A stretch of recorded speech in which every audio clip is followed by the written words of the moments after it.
Whether you got diamond hands or paper hands, there's a lot that we can learn about comic books with everything going on with the stock market and GME. So in this video, I'm going to share with you 5 things that I've learned.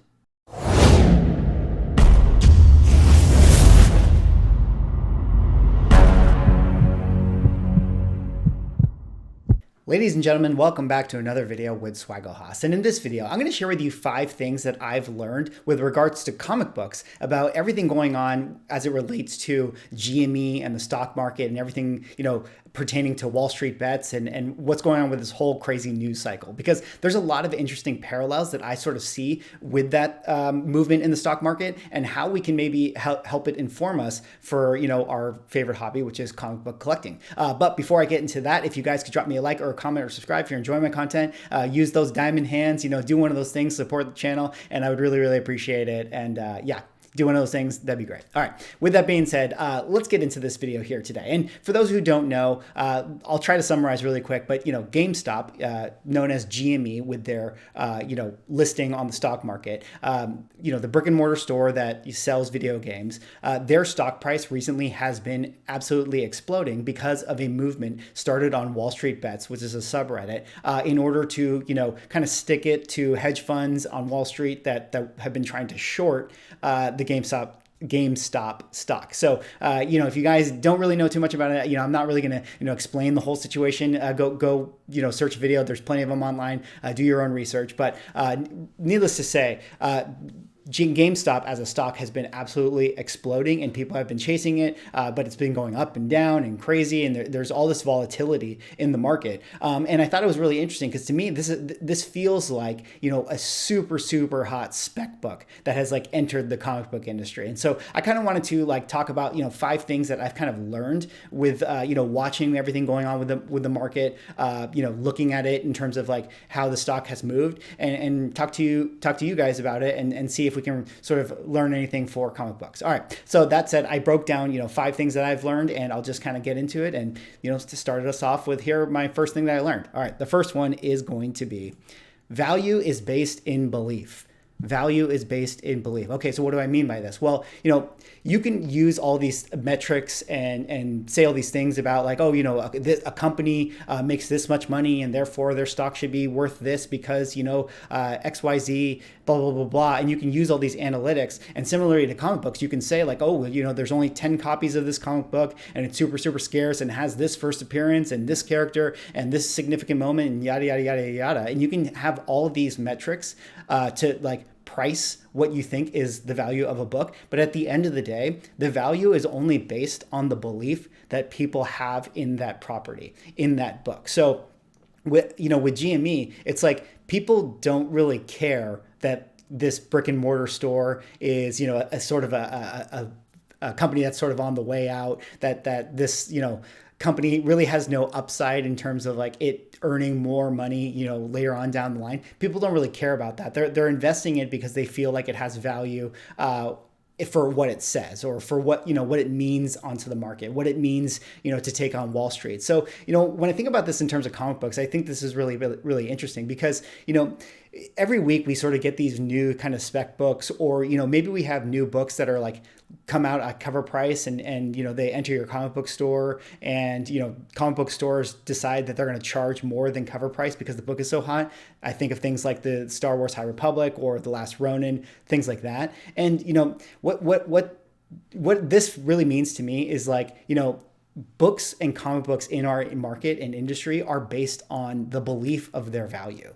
That's just simply what it is. You can say that this book should only be cost this, or you can say that, this book should be, X price or whatever. But, so long as people don't believe that to be the case, or as long as people believe a certain book to have a certain amount of value, at the end of the day, that's what the cost of that book is going to be. So this is something that's really, really interesting. And this is why you sort of see, in the spec market in terms of comic books, why you see these prices going up and down and up and down, or why certain books I think of books like that relate to WandaVision, only a couple weeks ago, nobody cared about them. But then now it's like their value is so high. It's because people have this belief that it's important. And that's something that's really, really interesting. And, I think when it comes to pricing a book, it doesn't really matter what you say it costs. The only thing that matters is what people believe that it costs. All right, let's go on now to tip number 2 here, or not tips, but lesson number 2.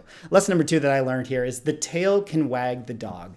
Sometimes the tail can wag the dog. And what do I mean by this? Well, typically speaking, in Wall Street and the stock market and everything like that, you would have these certain like stocks that are sort of the leaders that carry the most values, things like Apple and Facebook and the S&P 500 and VTI index funds and that sort of thing. But here you have Wall Street Bets that decided that GameStop was going to be the stock that they wanted to put their money in, and that sort of had an effect on Wall Street. And sort of we're kind of in the situation where like now the retail investor is wagging the dog, Wall Street. So what I think is really interesting with this is like as it relates to comic books, I do think that there are times when it's like the MCU, I consider them to be like the head of the dog in this sort of analogy, and it feels like their books should always sort of be, or the properties that we're seeing in the MCU should basically be deciding what the market desires. But when you look at the market, I feel like the tail wags the dog a lot. And this applies to things like, Key Collector app. Anytime they say things like, oh, this book is really hot, or a spec book, or where you have people and influencers online talking about, these spec books are really, really hot. And then all of a sudden, like that influences the market. I think that happens a lot in comic books. And I think that's really, really interesting that, you have people doing online discussions purely based on conjecture and spec. And that has such a big effect influencing the market. And as comic book collectors, we're often at the liberty of the tail wagging us when it comes to value. So now we're seeing it with GME and Wall Street, and in comic books, we see it a lot with speculation. All right, let's go on here to the third thing that I've learned with everything going on in GME, and that is going to be have patience even with FOMO. Have patience even with FOMO. Okay, and this is the most important thing that I've learned with regards to this, because if we're looking at GME like it's like a FOMO book that is super hot speculation that everybody wants to jump on, then even with that, even being that it is like the hottest book, the number one trending on Go Collect or whatever it is,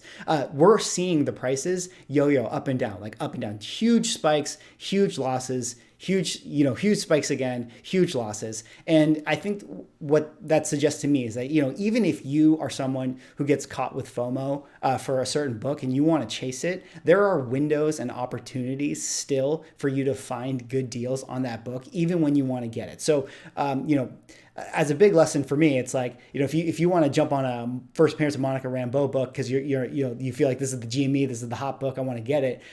Even with FOMO, still utilize patience, because if you can find windows, there's going to be ups and downs and ebbs and flows, and you can find little windows where you can still get good value on a book if you have the patience and find a good opportunity. So even with FOMO, have patience. All right, let's go on now to the last two lessons I have here coming at the end of this video here.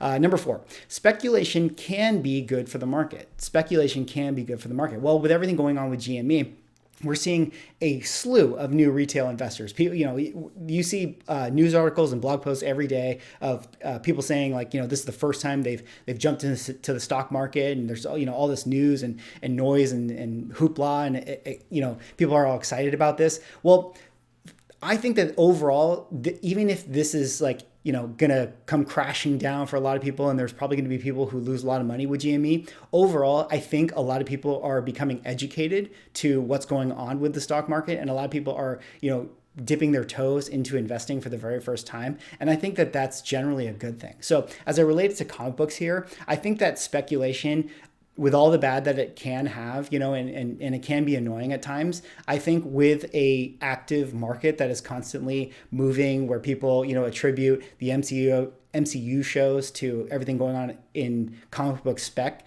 overall, that sort of liveliness to the speculation of the market brings in attention to it and brings in more collectors. So, and ultimately, I think that that's a good thing, because, there's a lot of doomsayers out there who are always talking about the comic book industry is dying and things like that. But I think actually what you see is the more that there is kind of this like speculative market and people talking about interesting books and talking about values of them increasing because of the MCU, the more interest you're going to have for people who want to start collecting, and the more people will, hop into this industry or this hobby and, hopefully fall in love with it. And the more people we have collecting comic books, I think that's better for everyone who loves the hobby. All right.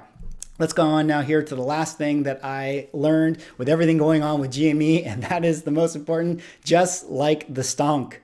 Just like the STONK. Okay, so at the end of the day, again, everybody here watching, just like the comic book that you're speccing on. If you're out there and you're buying up all GME, just like the STONK, man, like don't worry about getting rich. If you believe in this thing, you just believe in it, just go buy it. Just go get it, use your diamond hands, hold it just because you love it. Even if it goes down to $1, you'll be happy that you own however many shares you decide to buy. And similarly with comic books, if you want to spec on a book, just spec on the ones that you just like. If it makes money, if it grows in value, hey, that's bonus, but at the end of the day, just like the book, like the STONK.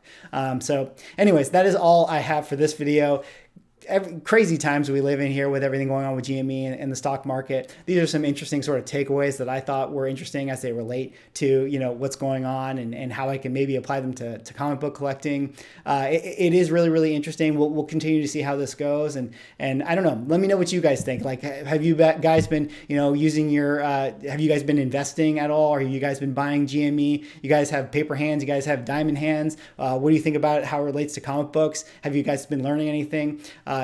Drop me a comment down below, drop me a like or subscribe if you're enjoying my content, and I will see you in the next video.